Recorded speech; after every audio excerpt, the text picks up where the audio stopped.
په بلخ ولایت کې شاوخوا 2000 ښځو خپلو شرعي او قانوني حقونو ته لاسرسی موندلی دی. د بلخ ولایت د امر بالمعروف نهي عن المنکر او شکایتونو ته د رسیدنې ریاست ویاند د دغه مطلب په څرګندولو سره وایي چې دغلته ښځو ته د هغوی د ټولو شرعي او قانوني حقونو ته د لاسرسي زمینه برابره شوې ده. نوموړی زیاتوي چې د امر بالمعروف وزارت له رامنځته کېدو څخه د 1403 هجري لمریز کال تر پایه پورې سلګونه قضیې چې د ښځو پر وړاندې له تاوتریخوالي، له میراث څخه محرومیت او د کورنۍ بدرفتارۍ پورې تړاو درلود، ثبت او حل شوي دي.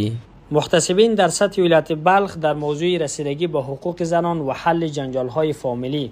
از آغاز روی کار آمدن مقام محترم وزارت امر بالمعروف الی ختم سال 1403 هجری خورشیدی نزدیک به 2000 قضیه خشونت علیه زنان که در مسائل های نکاح، لط و کوب، ظلم و ستم بالای زنان جریان داشته و عدم جرأت زوج و زوجه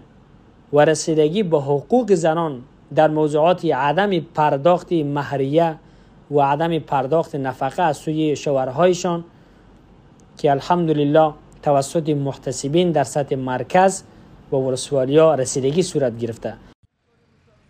د دې ادارې د ویاند په وینا ډېری هغه ستونزې چې پخوا د ښځو د حقونو پر وړاندې خنډ بلل کېدې د دیني عالمانو، قومي مشرانو او محتسبینو په مرسته حل شوي دي. نوموړی زیاتوي چې د دیني لارښوونو پر بنسټ عامه پوهاوی هم خلکو ته ورکړل شوی څو کورنۍ د ښځو حقونه وپېژني او درناوی وکړي. هغه ټینګار کوي چې د تیرو نږدې 4 کلونو په ترڅ کې د 80 په شاوخوا کې د جبري ودونو څخه مخنیوی شوی او لسګونه نجونو ته د خپل برخلیک د ټاکلو حق ورکړل شوی دی.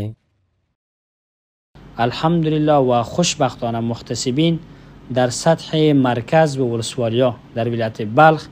به 78 قضیه جلوگیری از ازدواج‌های اجباری رسیدگی نمودند.